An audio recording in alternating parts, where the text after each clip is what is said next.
हमको एक्सेप्ट ही नहीं करते कि हमारी भी कोई वैल्यू है, हमारी कोई औकात है। उसमें दिक्कत ये है कि वो उस पोजीशन पे तो पहुंच जाते हैं लेकिन वो रिकॉग्नाइज नहीं करते हैं। आज भी उनकी नज़र में मीडिया जो है वो मेन स्ट्रीम मीडिया ही बना हुआ है, हम जैसे मीडिया नहीं।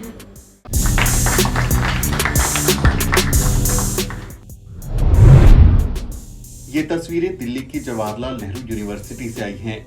जेएनयू में राष्ट्रपिता ज्योतिबा फुले और बाबा साहब डॉक्टर अंबेडकर की जयंती का जश्न मनाया जा रहा है। जेएनयू कैंपस में जय फुले और जय भीम के नारों के साथ अपने पुरखों को याद किया जा रहा है। अपने राष्ट्र निर्माताओं को याद करने के लिए यूनाइटेड दलित स्टूडेंट्स फोरम की ओर से 3 दिवसीय सम्मेलन का आयोजन किया जा रहा है। इसी कड़ी में मंगलवार को जेएनयू के school of social sciences hall में Bahujan media and the politics of narrative production विषय पर विचार गोष्ठी का आयोजन किया गया। यूडीएसएफ के इस जुटान में जाने माने स्कॉलर सुमित मस्कर, द मूक नाइट की फाउंडर मीना कोटवाल और द शूद्र द न्यूज वीक के संस्थापक सुमित चौहान ने युवा स्कॉलर्स के साथ संवाद किया। I was wondering, with this kind of shift of Sumit Chauhan when he started with the Sudra, and later on he changed it to the name of the Newsweek. So I was wondering, what kind of politics and the kind of compulsion you are struggling through to even change the name itself. You know, when I started this YouTube channel, The Shudra, I was working with the India News, that's a Hindi news channel.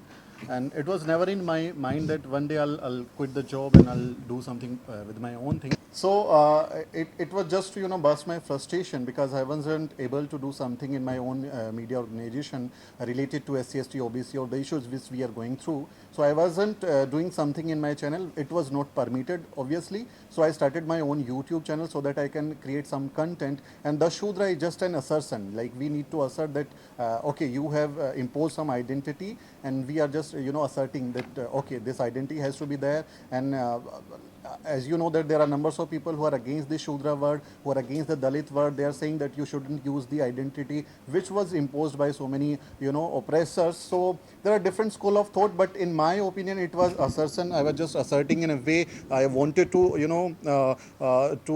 give a fight the saffronization of Shudra people, the Hindutvaization of these Shudra people. I just wanted to realize them that where do you stand in Chaturvarna. So I just picked up randomly the word the Shudra. Okay, I'll use this word. I was not open to my channel. The channel belonged to me. It wasn't, in public. I wasn't coming with my face. I was just covering the stories related to the our mission thing, our movement. So in a way to hide my identity, I used the word the Shudra in an assertive way.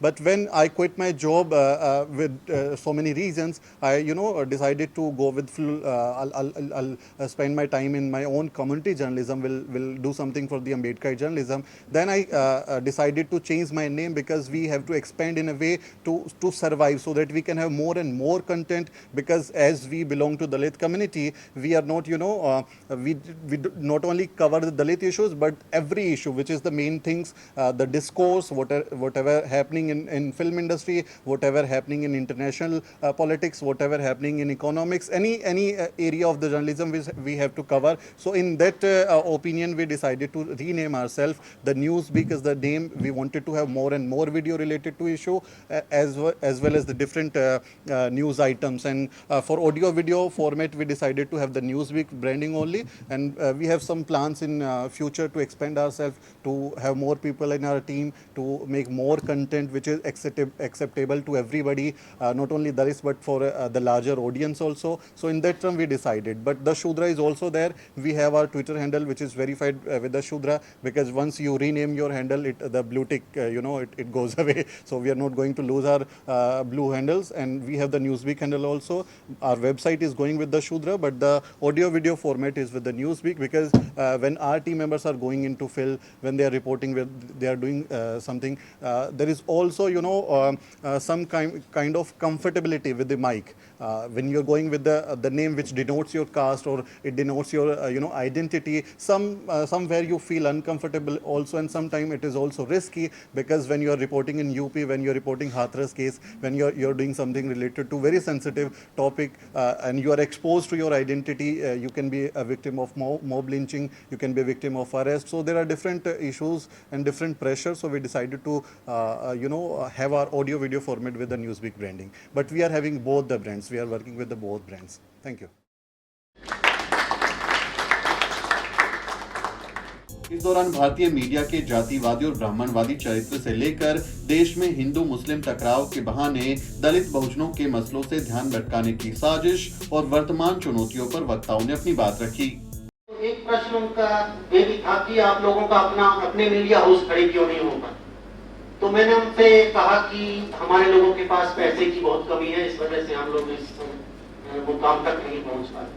तो वो हंसने लगे थे और उन्होंने कहा कि ये काम पैसे से नहीं होते, ये काम जुनून से होते। और उन्होंने कहा था कि जब आप लोगों के इतनी बड़ी बड़ी पॉलिटिकल पार्टियां खड़ी होती रही हैं, जब आप लोगों के बीच इतने बड़े बड़े करोड़पति लोग पैदा हो गए, तो मीडिया हाउस क्यों नहीं खड़े हो पाए। इस विषय पे थोड़ा बताएं कि आखिर क्या कमी है कि हम लोग अपने मीडिया हाउस नहीं खड़े। उसमें दिक्कत ये है कि वो उस पोजीशन पे तो पहुंच जाते हैं, लेकिन वो रिकॉग्नाइज नहीं करते हैं। आज भी उनकी नजर में मीडिया जो है वो मेन स्ट्रीम मीडिया ही बना हुआ है, हम जैसे मीडिया नहीं।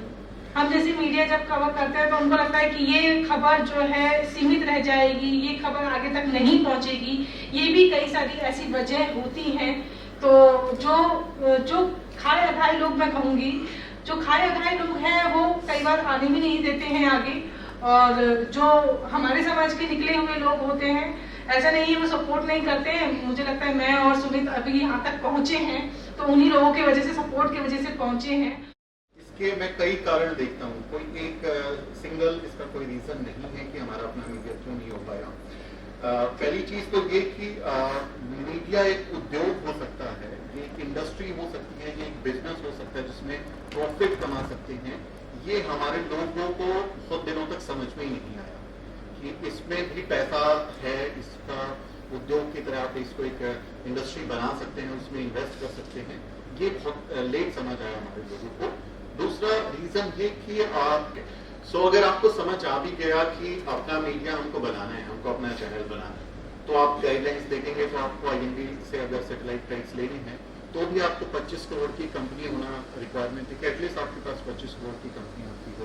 उसके अलावा अगर आपको चैनल स्थापित करना है, सैटेलाइट टीवी, तो एक बड़ा इंफ्रास्ट्रक्चर आपको चाहिए, एक बड़ी टीम चाहिए, उन लोगों को इक्विप करने के लिए आपके पास खूब सारा पैसा होना चाहिए, और फिर मेंटेनेंस के लिए और उसकी सैलरी और तमाम खर्चों के लिए आपके पास बड़ा फंड होना चाहिए। तो एक अनुमान है कि मोटा मोटा एक चैनल अगर आपको खड़ा करना है, भारत में सैटेलाइट टीवी चैनल खड़ा करना है, तो करीब 100 करोड़ रुपए की पूंजी आपके पास होनी चाहिए, जिससे आप एक ठीक ठाक चैनल को आप स्थापित कर सकते हैं। और कम से कम 100 करोड़ रुपए आपको उसको चलाने के लिए, सस्टेन करने के लिए चाहिए, ताकि 1-2 साल अगर आप नुकसान उठाते हैं, आप लॉस में भी रहते हैं, so that you can sustain. तो एक करीब 200 करोड़ रुपए की पूंजी आपको चाहिए टीवी चैनल बनाने के लिए। तो सवाल उठता है कि क्या भारत में ऐसे दलित हैं जिनके पास 200 करोड़ हैं? अगर आप पॉलिटिकल लीडरशिप को छोड़ दें तो जो उद्योग वाले लोग हैं, या जो कारोबार अभी हम लोग डिक्की और तमाम चीजों के साथ जानते हैं कि कुछ उद्योगपति दलित, आदिवासी, बहुजन बैकग्राउंड से आ रहे हैं, बट क्या वो उस पोजीशन पे हैं? 200 करोड़ रुपए, 100 करोड़ रुपए इन्वेस्ट करने की पोजीशन पे हैं? मुझे लगता है कि बहुत कम है, ऐसा नहीं है। तो उसमें पैसा बहुत लगता है। इस पे खासकर टीवी इंडस्ट्री को उद्योग की तरह स्थापित करने की तरफ हमारा ध्यान नहीं गया। हमारे जो लोग रहे उन्होंने अपने लेवल पे काम किया है। जैसे मैंने अपने बात बताई थी कि हमारे तमाम जो पुरखे रहे हैं वो लोग काम करते रहे हैं। बाबा साहेब पेरियार, मान्यवर कांशीराम साहेब डिप्रेस क्लासेस बहुजन संगठन नाम से अखबार निकालते रहे। तो सब लोगों ने अपने लेवल पे मेहनत करी है।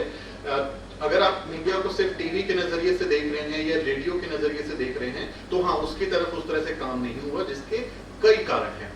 इसके अलावा मुझे लगता है कि भारत की जो पॉलिटिकल लीडरशिप रही है, जो दलित बहुजन पॉलिटिक्स करती रही है, खासकर नॉर्थ इंडिया में, उन्होंने मीडिया को बहुत ग्रांटेड लिया है। जब वो पोजीशन पे रहे तो उनको लगा कि अब तो हम पोजीशन पे हैं, और अब क्योंकि मीडिया हमेशा से ही इसी तरह काम करता रहा है, पेड जर्नलिज्म हमेशा होता रहा है और उन लोगों की खबरें बनती भी रही हैं। हालांकि नजरिया क्या है खबरों का, किस तरह से वो प्रचारित करते हैं, वो अलग बात है, लेकिन शायद उनको लगा कि अब हमारे कंट्रोल में चीजें हैं और हम जिससे चाहे खबरें लगवा सकते हैं, जिससे हटवा सकते हैं, इसीलिए शायद उन्होंने उसकी तरफ ध्यान नहीं दिया। अगर ऐसी बात नहीं होती या जो दूसरे कारण रहे होंगे तो मान्यवर साहब ने नोएडा में जमीन खरीदी थी मीडिया स्थापित करने के लिए, वो भी बेच दी गई और उन्होंने जो 2 अखबार निकाले थे उनको भी बंद कर दिया गया। तो पॉलिटिकल लीडरशिप आप देखेंगे, चाहे वो बहन जी हो या लालू प्रसाद यादव हो, मुलायम सिंह यादव हो, इन लोगों ने मीडिया को स्थापित करने पे बहुत सारा काम नहीं किया कि जब ये पोजीशंस पे थे तो शायद ही एक अच्छा टीवी चैनल एटलीस्ट अपने राज्य के स्तर का चैनल वो बना सकते थे। अगर आप साउथ में देखेंगे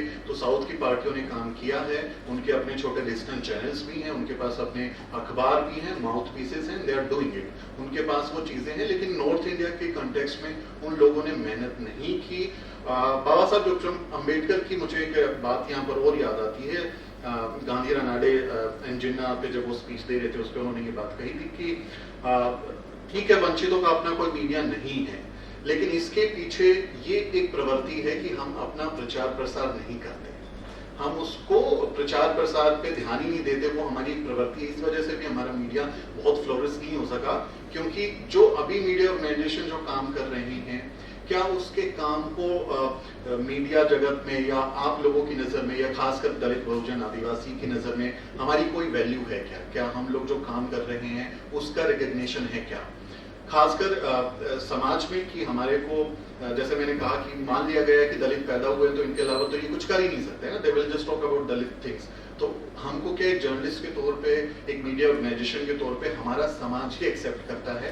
ये भी एक सवाल है कि वो प्रचार कर रहा है कि नहीं कर रहा है। जैसे मैंने बोला था ना कि उनका एक आदमी किताब लिखेगा, दूसरा समीक्षा लिखेगा, तीसरा उसको पैनल में बिठाएगा और हीरो बना देगा। हमारे साथ वो चीजें नहीं होती, हमारा समाज भी उस तरह से एक्सेप्ट नहीं करता। पॉलिटिकल लीडरशिप हम लोग कैसे मीडिया अपने संस्थान को बड़ा करते हैं, जब हम अच्छी कवरेज करते हैं, अच्छे लोगों के इंटरव्यू करते हैं, अच्छे डॉक्यूमेंट्रीज या रिपोर्ट्स हम लोग पब्लिश करेंगे, उसमें फंड्स और तमाम रीजंस हैं जैसे मीना ने बताया, बट स्टिल हमारी जो पॉलिटिकल लीडरशिप है वो हमको कंसीडर ही नहीं करती कि हम एग्जिस्ट करते हैं, वो हमको एक्सेप्ट ही नहीं करते कि हमारी भी कोई वैल्यू है, हमारी कोई औकात है। मैंने चरणजीत सिंह चन्नी साहब जब मुख्यमंत्री थे पंजाब के, उनसे मेरी बात हुई, मेरा उनके साथ इंटरव्यू फिक्स हुआ, मैं बाकायदा अमृतसर गया, इंटरव्यू तय था हमारा जाना था, लेकिन इंटरव्यू कैंसिल हो गया। कुछ रीजन मुझे दिए गए कि वो अवेलेबल नहीं है, चुनाव प्रचार कर रहे हैं, और बाद में जिनसे जो मीडिएटर थे उन्होंने मुझे बताया कि उन्होंने मुझे जवाब दिया कि अगर मैं दलित मीडिया को इंटरव्यू देता हूं तो मुझे दलितों का नेता कहा जाएगा, बट मैं तो सर्वजन हिताय सर्वजन सुखाय पे काम करना चाहता हूँ, सबका नेता बनना चाहता हूँ। सतीश मिश्रा बसपा के महासचिव हैं, उनसे मेरा इंटरव्यू फिक्स था, दिल्ली में हमने वेन्यू बुक किया हुआ था, नहीं आए, उन्होंने मना कर दिया। इंटरव्यू तय था, वो नहीं बात उन्होंने हमारी की। मैंने उन लोगों को बोला कि आपको बहुजन मीडिया को कंसीडर करना चाहिए, एटलीस्ट वो आपके लिए काम कर रहे हैं, आपकी वैचारिकी पे काम कर रहे हैं। बीजेपी, समाजवादी पार्टी, वो लोगों को, यूट्यूबर्स को पैसे भी दे रही है, फंड्स भी दे रही है और एजेंडा भी चलवा रही है, वो सारे काम कर रहे हैं, और आप हमें एक बाइट भी नहीं दे सकते, आप हमें एक बयान भी नहीं दे सकते कि हम उसका यूज कर लें अपनी ब्रांडिंग के लिए कि हम एक मीडिया ऑर्गेनाइजेशन है। आपको आज तक का माइक चाहिए, बीबी का माइक चाहिए, द शूद्रा द मूक नायक का माइक नहीं चाहिए, तो वहां से भी वो एट्रीब्यूशन नहीं है, वो हमको रेक्टिफाई करते ही नहीं है कि दीज गाय एग्जिस्ट। उसके बाद फिर बसपा वालों ने हालांकि 10-20 यूट्यूबर को दिल्ली में एक सम्मेलन किया था, उन लोगों से मिले और कहा कि आप मिशन में लग जाइए, लेकिन कोई मदद उन लोगों की भी उन्होंने नहीं की। तो वहां तमाम रीजंस हैं, इसलिए मुझे लगता है कि हमारा अपना मीडिया इसी कई कारण और भी हो सकते हैं जो शायद मैं ना बता पाऊं, इस वजह से हम नहीं बना पाए हैं। छोटी छोटी कोशिशें हैं, आने वाले दिनों में शायद बन जाए। मैं उम्मीद पे हूँ कि मैं एक दिन जरूर, अगर मैं जिंदा रहा, मैं उम्मीद करता हूँ मैं बहुत साल जीऊंगा, क्योंकि मुझे जिंदगी बहुत अच्छी लगती है और मैं अपनी जिंदगी में बहुजन मीडिया स्थापित जरूर करूंगा, ये मेरा निश्चय है। Thank you. As you rightly said, that Dalits are not like the most powerful entity, because there was one presentation I remember in Berlin. There was a scholar, I forgot her name, and her title was The Foot Soldiers of Hindutva. So even if we for a moment consider Dalits as foot soldiers, then what she is essentially saying is that Dalits have become so powerful that they on their own can decide that tomorrow we have to do violence and we will go and do the violence. Dalits have no capacity. We have just heard from these two speakers that we are struggling to establish a news channel. Okay? So in income wise we don't have resources. Socially we don't have control over the police institutions, because the institution of police machinery is absolutely essential in the violence. So all those perpetrators of violence have explicit support of the state machinery, without which they just cannot conduct violence. Okay. So therefore what I was trying to do the division is that the responsibility of academics is slightly different from the journalists. They are working on everyday basis and their engagement is extremely important, because this is what you need, a constant flow of information. Academics should also question the academic papers that are presented in seminars and conferences, because they are also the ones who also shape public opinion in a big way. कार्यक्रम का संचालन अजय पटीर ने किया, तो वहीं बड़ी संख्या में युवा शोधार्थी कार्यक्रम में मौजूद रहे। इस दौरान प्रोफेसर हरीश वानखेड़े और प्रोफेसर उमाकांत समेत कई शिक्षक भी मौजूद रहे। जेएनयू कैंपस में अब बहुजन अपनी लाइन खुद खींच रहे हैं। यूडीएसएफ और बापसा जैसे छात्र संगठन इधर उधर के एजेंडे में ना पड़कर अपना बहुजन एजेंडा पेश कर रहे हैं। Bureau report, the news beat.